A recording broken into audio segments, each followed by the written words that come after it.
nos va a hablar de epidemiología de la hepatitis B y delta en España. ¿Es recomendable la revacunación poblacional? Nuestro compañero y querido amigo, el doctor Antonio Aguilera, del Complejo Universitario Hospitalario de Santiago. Muchas gracias, Antonio, por aceptar la invitación y cuando quiera. Muchísimas gracias. Voy a compartir pantalla. Bueno, en primer lugar, yo quiero... ¿Se me escucha? Sí, perfectamente. Bueno, en primer lugar, quiero dar las gracias a GEP por la invitación y especialmente a mi amigo Antonio Rivero como coordinador de este curso, al cual les deseo pues, los mayores éxitos posibles.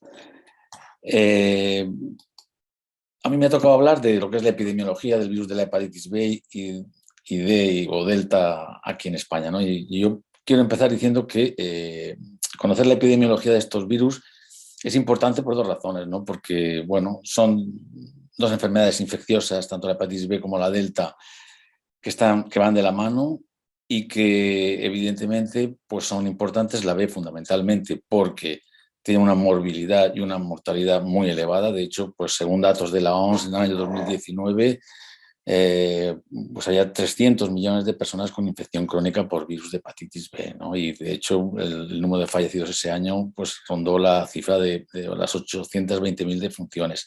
Y en cuanto a lo que es la hepatitis delta, pues evidentemente no tiene la prevalencia que tiene la B, pero sí que es cierto que es una de las hepatitis crónicas más difíciles de tratar y que progresa más frecuentemente a formas más graves de lo que es la evolución hepática de la enfermedad. Son dos enfermedades que van de la mano. Ya saben todo el mundo que, bueno, pues la hepatitis delta, para poder infectar tiene que haber virus B y hay dos maneras de infectarse a la vez, que es la coinfección o bien en un paciente que esté infectado con el virus de la hepatitis B, con una hepatitis crónica, lo que se conoce como sobreinfección. Bueno, como decía, es importante conocer la epidemiología, no solo por lo importantes que son estas enfermedades, sino porque también hay un objetivo claro a partir de 2016 para la Organización Mundial de la Salud, que es la eliminación de las hepatitis virales en 2030. Concretamente, hay unos objetivos máximos para la hepatitis B que para poder conseguirlos incluso se ha permitido que cada Estado miembro, que cada zona, pues defina sus propios objetivos específicos, ¿no? Que se basan en el contexto epidemiológico. Por lo tanto, la epidemiología es aquí muy importante porque, evidentemente, para poder establecer estrategias y poder monitorizarlas se necesitan datos epidemiológicos óptimos y confiables para poder identificar sobre todo las poblaciones que son de riesgo. ¿Cuál es la metodología que he utilizado yo para preparar esta ponencia? Bueno, pues yo lo que me he dado cuenta es que hay una gran heterogeneidad en los estudios que hay disponibles que sin lugar a dudas nos va a dificultar tener una visión global de lo que es la epidemiología de la hepatitis B y la hepatitis delta en España. Además, muchos de los estudios no contemplan las medidas preventivas y el diagnóstico, que son factores que influyen en los estudios epidemiológicos. Por ejemplo, pues evidentemente la vacunación no se contempla en muchos casos, ¿no? Entonces, yo lo que he hecho ha sido, por una parte, revisar sobre todo metaanálisis para buscar datos concretos de España. También me he ido a mirar los estudios nacionales, pues a nivel autonómico y a nivel local en algún caso. Y por último, pues también es cierto que lo que he mirado han sido los datos oficiales y en este sentido tengo que decir que la enfermedad, la hepatitis B, que es la enfermedad clave, pues evidentemente desde el año 1995 se constituye o se cree como una enfermedad de declaración obligatoria, se empieza a notificar en el año 97 y evidentemente los datos van mejorando mucho a partir de 2005 hasta 2014, donde a partir de hacer ya una declaración individualizada semanal, no anual como en 2005, ya se van incluyendo variables demográficas de exposición y riesgo y desaparece pues, lo que se consideraba un caso sospechoso, quedando únicamente para evaluar los datos probables y confirmados, lo cual nos dice que los últimos datos que se están obteniendo aquí en España pues realmente son muy buenos, ¿no? En ese sentido, quiero que se tenga en cuenta que a nivel de comunicación de datos España únicamente va a comunicar el Ministerio de Sanidad datos de lo que es la infección aguda. Por eso, para obtener datos de lo que es la prevalencia y la endemicidad, pues es más complicado, como lo vamos a ir viendo a continuación. En cuanto a lo que son las generalidades, bueno, decir, bueno, que ya lo he dicho antes, son enfermedades que comparten muchas cosas, la hepatitis B y la hepatitis delta, comparten grupos de riesgo, comparten vías de transmisión y tienen una distribución más o menos similar. Por lo tanto, las generalidades pues, nos van a servir para ambas. En ese sentido, hay unos indicadores epidemiológicos clásicos que todos conocemos. Lo más importante, sin lugar a dudas, son las vías de transmisión, parenteral, sexual, perinatal y horizontal, y los grupos de riesgo que van asociados a esta misma vía de transmisión. Pero no nos podemos olvidar, evidentemente, de lo que es el control y la vigilancia epidemiológica. Cuanto al control, fundamentalmente la vacunación y las campañas de educación, y también lo que es la vigilancia, pues lo que es monitorizar la incidencia, fuentes de infección, la detección de brotes, etcétera, todo lo que hemos estado viviendo en primera persona con la pandemia del SARS-CoV-2. Y por último, por supuesto, no nos podemos olvidar, que es de lo que más vamos a hablar, sin lugar a dudas, de los parámetros epidemiológicos clásicos que son la incidencia y la prevalencia. Pero sin lugar a dudas, de estos parámetros, de estos indicadores epidemiológicos clásicos, lo más interesante quizás sean las vías de transmisión y los grupos de riesgo por una razón muy fundamental, porque hay que identificar y priorizar el diagnóstico de estos grupos de mayor riesgo, que es donde realmente se encuentra la carga de la enfermedad. Y en este sentido, pues por datos publicados y extrapolados, sí que participa España en lo que son los datos de infección aguda, pues decir que la infección aguda, pues tanto por la coinfección B y delta o B sola, pues evidentemente se asocian a una vía principal de transmisión que es hoy día son las vías de transmisión sexual, la vía heterosexual o la de los hombres que tienen sexo con hombres. Y por lo que se refiere a la hepatitis crónica, pues destaca sobre todo la vía perinatal. Sí que es cierto que la transmisión nosocomial pues está relacionada con ambas vías de transmisión. Pero bueno, otra cosa muy importante es que no solo hay indicadores clásicos. Evidentemente, este objetivo de eliminación de la hepatitis viral para 2030 nos hace que hay que tener en cuenta también otra serie de indicadores epidemiológicos, que son los indicadores de la eliminación viral. Y aquí pues habría que incluir en el tema de la prevención lo que es la cobertura vacunal en recién nacidos. La incidencia es exactamente igual que la que hemos visto en los clásicos, pero sí que merece la pena mencionar en el tema de atención al paciente lo que son porcentajes de personas diagnosticadas, tratadas y con supresión viral prolongada. Por cierto, también es muy interesante en este aspecto pues tener y considerar que da la magnitud de lo que es esta enfermedad, especialmente la hepatitis B, el porcentaje de muerte por enfermedad hepática atribuible. Lamentablemente, sí que es cierto que a nivel europeo, cuando vamos a las publicaciones del ECDC, pues sí que nos sorprende negativamente de momento que España no aporta ningún dato de progreso en la eliminación. Esperemos que pronto se pueda corregir esta falta de aportación. Por lo que se refiere ya concretamente a la hepatitis B, la tendencia pues es clara, ya se pueden imaginar que es de clara mejoría. Yo recuerdo que cuando habíamos trabajado en esta publicación en el año 2005 y a mí me tocó pues elaborar la parte de la epidemiología de la hepatitis B, pues España se consideraba en aquellos momentos un país con endemicidad intermedia. Endemicidad es la prevalencia del antígeno en superficie. Intermedia es de 2 a 8. Lógicamente España estaba en la parte intermedia baja, que va de 2 al 5%. Afortunadamente esta situación ha mejorado y hoy día ya con datos del Ministerio de Sanidad de la vigilancia epidemiológica de la hepatitis B publicados en 2019, pues España ya no se considera un país de endemicidad intermedia, sino que se considera un país de endemicidad baja, con una prevalencia que estaría en torno a un 0,2-0,5% de los casos. ¿Cuáles han sido las causas de esta disminución de la endemicidad? Pues sin lugar a dudas la más importante ha sido los programas de vacunación que se han establecido en España para grupos de riesgo, que se inició en 1984, para adolescentes en el año 91 y para recién nacidos a partir de 1992, donde ya se establece en el calendario vacunal la vacunación universal en todas las comunidades autónomas.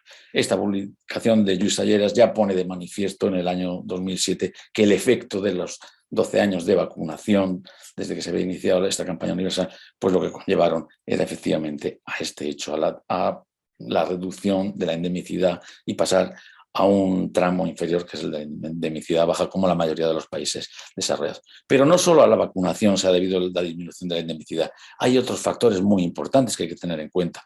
Sin lugar a dudas, la optimización en el control de las donaciones de sangre ha sido fundamental. El incremento del nivel de vida también pues, ha mejorado lo que es el comportamiento y la educación. La marcada reducción de la tasa de natalidad, que ha reducido el tamaño de las familias, y esto pues a nivel de la vía de transmisión intrafamiliar ha sido muy importante. Por supuesto, el cribado de embarazadas con procedimientos de profilaxis para recién nacidos en aquellas madres que estaban infectadas, y por supuesto también ha tenido mucho que ver todas las campañas de concienciación para la prevención de la infección por el virus de la inmunodeficiencia humana. Centrándonos ya en los dos parámetros, incidencia y prevalencia, por lo que se refiere a la incidencia de la infección aguda por el virus de la hepatitis B, hay que decir que como consecuencia, lógicamente, de la vacunación, lo que está claro es que si nos vamos a los datos de los dos estudios que se han hecho para estudiar la incidencia de la hepatitis B en España, uno que va de 1997 a 2008 y otro que va desde 2008 a 2019, sin lugar a dudas, lo que se ha experimentado es una disminución significativa de la incidencia de la infección, pasando de 2,97 casos por cada 100.000 habitantes en el año 97 a apenas 0,84 casos en el año 2019. Como curiosidad, me gustaría añadir de que en este descenso no todo ha sido siempre un camino de rosas, sino que hubo un año, que fue el año 2008, donde previamente se produce un ligero incremento, bueno, un incremento no tan ligero, evidentemente, porque supuso un 25% respecto al año anterior, pero sí que hubo un incremento en el número de casos, aunque a partir del año 2008 continúa la tendencia ascendente. Este incremento se produjo en el contexto de un aumento de la inmigración y también de la transmisión heterosexual, de las vías de transmisión sexual. Concretamente, yo aquí aporto, pues por una parte, en lo que se refiere a inmigrantes, el estudio HEP 010, en el que estudiamos 2.559 pacientes no seleccionados con hepatitis B crónica, donde un 24% de esos años pues, era de origen inmigrante. Y por lo que se refiere a la transmisión, al aumento de los casos de transmisión sexual en el año 2008, pues estos son datos del Boletín Epidemiológico de Galicia, y como pueden comprobar, en la provincia de Ourense fue el aumento espectacular, pero en toda Galicia hubo un incremento respecto al año anterior, como ocurrió en el resto de España.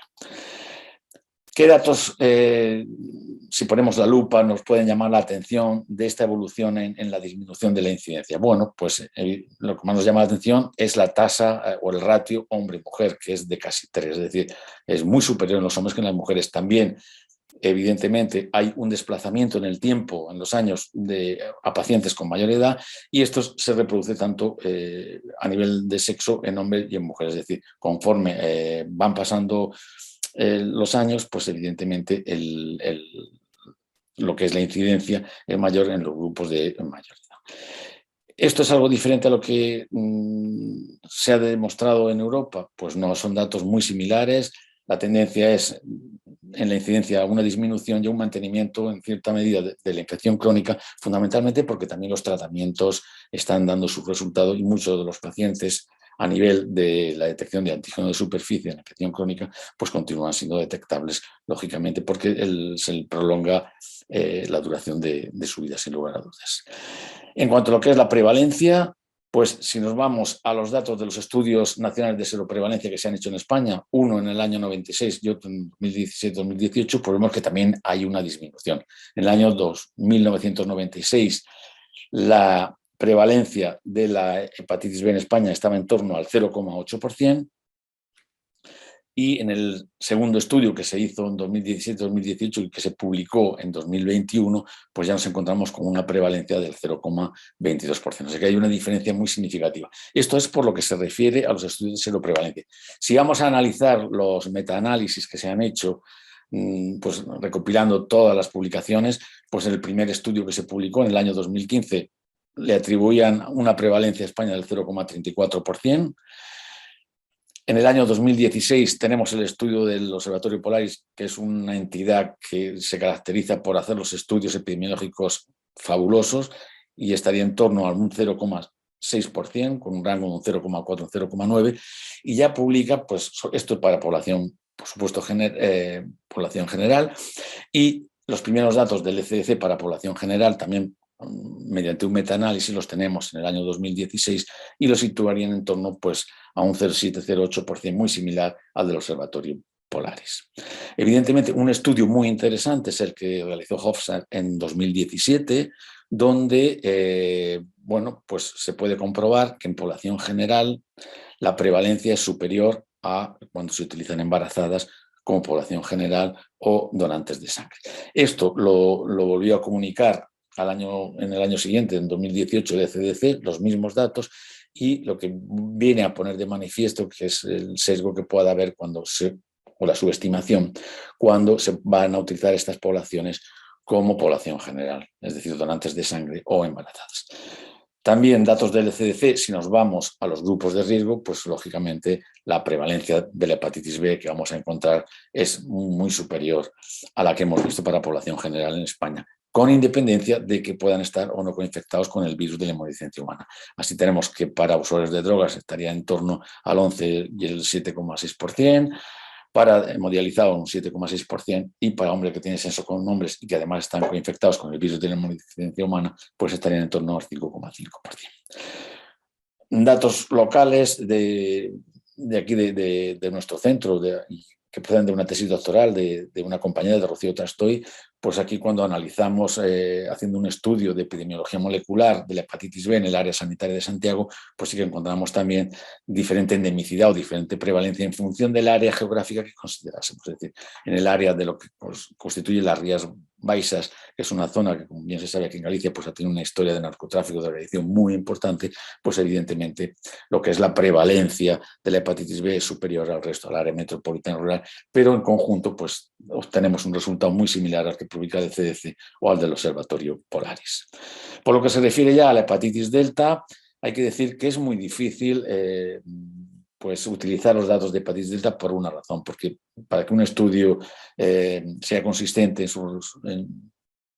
en sus datos se requieren muestras de gran tamaño y por otra parte hay que tener en cuenta que esto es muy importante también, que las estimaciones epidemiológicas en cuanto al virus delta pueden ser muy heterogéneas porque hay patrones epidémicos variables y potencialmente evolutivo y también puede haber una variación en lo que se refiere a la metodología. De hecho, y con respecto a esto, bueno, yo voy a poner como ejemplo pues este metaanálisis donde pues la prevalencia que se da para España es de 1,97%, que luego veremos que es muy superior, y para usuarios de drogas pues en torno a un 68%. Esto lleva a dos líneas que hay, o dos tendencias de opinión. Una que dice que está subestimada o poco diagnosticada la hepatitis delta, es decir, se cree que la prevalencia que se está dando pues que está en torno a un 4,5 o 5%, es el doble. Sin embargo, hay otra tendencia de opinión que dice que, ojo, cuando se extrapolen datos, porque hay que ser muy prudentes los mismos. De hecho, y refiriéndome a esto, pues aquí tenemos el primer estudio de epidemiología de hepatitis delta que se publicó en España en el año 88, que lo publicó la doctora María Guti en Valdebrón, donde la prevalencia en población general estaba en torno al 6,7%. Y este es el último estudio, uno de los estudios que es un metaanálisis, donde, aunque no haya datos concretos de España, sí que son extrapolables, donde, por los países del entorno, donde la prevalencia de la infección delta en España estaría en torno al 4,5%, teniendo como tal prevalencia pues, la presencia de anticuerpos en población general. Ahora vamos a ver estos indicadores epidemiológicos por lo que se refiere al virus delta. En cuanto a la incidencia, hay que decir que hay muy pocos datos. De hecho, el único estudio es uno que habíamos publicado nosotros, donde evidentemente, por lo que se refiere a la coinfección, la tendencia es a una disminución muy importante. De hecho, vemos que en los últimos años, este estudio acabó en 2017, en los últimos 5 años no hayamos encontrado ningún nuevo diagnóstico. Sí que es cierto que después hemos encontrado alguno, pero la tendencia lógicamente es descendente. Y sobre todo, y muy importante, por lo que se refiere a la tendencia de la sobreinfección, donde hemos hecho una vigilancia epidemiológica de más de 20 años, chequeando a los pacientes con antígeno de superficie positivo cada 5 años para el virus delta que no estaban infectados, no hemos encontrado ningún caso de sobreinfección. Por lo tanto, las tendencias, quizá como consecuencia también de la vacunación y de todas estas medidas que hemos visto antes, pues son tendencias descendentes. Por lo que se refiere a la prevalencia de infección, datos oficiales del segundo estudio sobre prevalencia, pues se encuentra un 7,7%, si bien es cierto que con un único paciente y en 11 muestras, que es un estudio que está, me gustaría resaltar que este segundo estudio sobre prevalencia está muy bien diseñado. Datos que pueden ser de interés prevalencia de anticuerpos frente al virus delta en hepatitis B resuelta, pues en torno al 4,9%, es decir, muy similar a infección no resuelta, lo cual pues nos traduce que la coinfección delta pues evidentemente no va a significar que vaya a evolucionar hacia la cronicidad. Y por otro lado, pues estos son los últimos datos que presentamos el año pasado en el Congreso de GEP de nuestra serie, donde la prevalencia continúa con la tendencia descendente de un 3,7, casi por debajo del 4% ya, 3,73%, pero sí que aportamos datos de infección activa, es decir, pacientes con ARN virus delta detectable con todas las limitaciones de la tecnología que hay para el mismo, en torno a un 1,4%. Por otra parte, lo que sí que se demuestra claramente con estos datos que hemos visto y sobre todo con esta publicación, la de Ordieres, que es un clásico al que se refieren pues, muchísimos metaanálisis de aquí de España, porque es una publicación muy buena donde compara dos series, una de pacientes diagnosticados del año 93 al 97 y otra del 98 al 2012, también se experimenta, como podemos ver, una disminución en la prevalencia pasando de un 9 a un 6%. Y estos son datos nuestros, pues también todavía esto es mucho más acusado cuando nos vamos a grupos de riesgo. También en los mismos periodos de tiempo pasamos de un 30% de prevalencia en usuarios de drogas a un 4,2% en los últimos años, evidentemente. Y una cosa que me gustaría señalar es que quizá la tendencia descendente que se ve en la hepatitis B no se ve tanto con la hepatitis delta. Por una razón, es atribuible pues, por lo que se publica, aunque a veces es difícil de demostrar, pero sí que es atribuible evidentemente a la influencia que tiene la inmigración procedente de países donde la prevalencia de la infección delta es muy superior. Hay que tener en cuenta que en España del año 2000 al 2017 se pasó de un 4% a un 12% en el porcentaje de la población general que suponían los pacientes migrantes. Por lo tanto, esto, como en otros países europeos, como en Alemania o como en Francia, pues evidentemente ha tenido mucha importancia. Y quizá esto haya mitigado o haya suavizado ese descenso que sí que se ve en la incidencia de la hepatitis B, como hemos visto. Por otra parte, inmigrantes son uno de los principales reservorios, pero no solo ellos, sino también aquellos pacientes con edad avanzada y con una enfermedad hepática progresiva, que probablemente tienen una historia de uso de drogas anteriormente. Esto en este trabajo en el que habíamos colaborado, pues lo podemos ver en los pacientes hospitalizados en España, donde, pues conforme va pasando el tiempo, los pacientes que van ingresando con patología asociada al virus de la hepatitis delta, pues tienen mayor edad, lógicamente. Y por último, señalar, por lo que se refiere a la hepatitis delta, que son súper importantes todas las medidas de salud pública y de detección y de diagnóstico en las personas que están infectadas por el virus de la hepatitis B. Y esto es muy importante para la eliminación del virus B y delta. Y en este sentido, pues cobra especial interés este documento que se acaba de publicar del diagnóstico integral de las hepatitis virales, que es un documento multidisciplinar donde, pues evidentemente, damos un paso adelante y pasamos al diagnóstico un solo paso de la hepatitis C al diagnóstico un solo paso de la hepatitis B también. Por último, en cuanto a lo que son estrategias de prevención, pues lógicamente la vacunación. España tiene unos datos extraordinarios en cuanto a cobertura vacunal por encima del 95%. Y de hecho, pues esto se puede observar en este segundo estudio de seroprevalencia cuando vemos pues, los picos que reflejan, picos de prevalencia de anticuerpos que reflejan por las campañas que se han realizado sistemáticas tanto en adolescentes como en recién nacidos. Y en cuanto a la pregunta que se me hace en el título de mi ponencia, ¿es recomendable la revacunación poblacional? Bueno, yo creo que lo primero es recomendable vacunar. Ya a los recién nacidos se está haciendo muy bien, pero hay que vacunar a la población de riesgo. Y dentro de esta población de riesgo, tal como se recoge en este documento del Consejo Interterritorial de Vacunación en Grupo de Riesgo, que comentaba muy bien mi compañera Anaís antes, pues evidentemente los grupos de riesgo en los cuales hay que estar pendiente de vacunación y de comprobar la eficacia de la misma son pues, pacientes con enfermedad hepática crónica, alcoholismo crónico, infección por VIH, trasplantados, síndrome de Down, riesgo de exposición, pues todos los riesgos que se contemplan fundamentalmente, pues perinatal, percutáneo, sexual, etcétera, ¿no? Personal sanitario, porque se contemplan todos. Residentes en centros psiquiátricos también es otro grupo de riesgo, y el personal esencial que se desplaza a zonas de alta endemia. Estos son los principales grupos de riesgo y los que realmente hay que vigilar. Y esto es muy importante por una razón, porque nosotros acabamos de hacer un estudio, una comunicación que nos gustaría presentar en el Congreso de SEIN de Granada, si no la aceptan, y donde sí que comprobamos que, bueno, pues que los porcentajes de susceptibilidad son muy elevados comparados con los porcentajes de inmunización de los pacientes.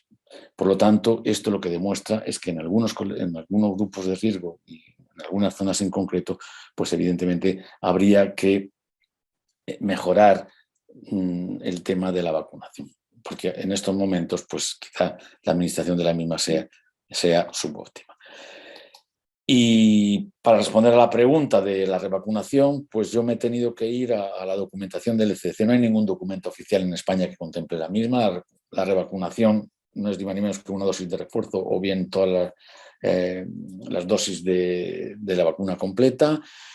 Como decía antes también Anaís, pues evidentemente en personas inmunocompetentes que ya fueron vacunadas no hace falta, pero sí que es cierto que en aquellos que los títulos de anticuerpos frente al antígeno de superficie estén por debajo de 10.000 unidades hay que vacunar. ¿Y cuáles son estos grupos que hay que revacunar? Pues son lactantes nacidos de madres antígeno de superficie positivo, personal sanitario y pacientes en hemodiálisis. En cuanto a las otras personas, otros grupos vulnerables o personas inmunocomprometidas como VIH, trasplantados, pacientes hematológicos, oncológicos, pues realmente en este documento no se recomienda la necesidad de revacunación. Sin embargo, sí que se considera realizar en los mismos pruebas anuales de anticuerpos y aplicar la dosis de refuerzo, la revacunación, cuando estas personas tengan un riesgo continuo de exposición.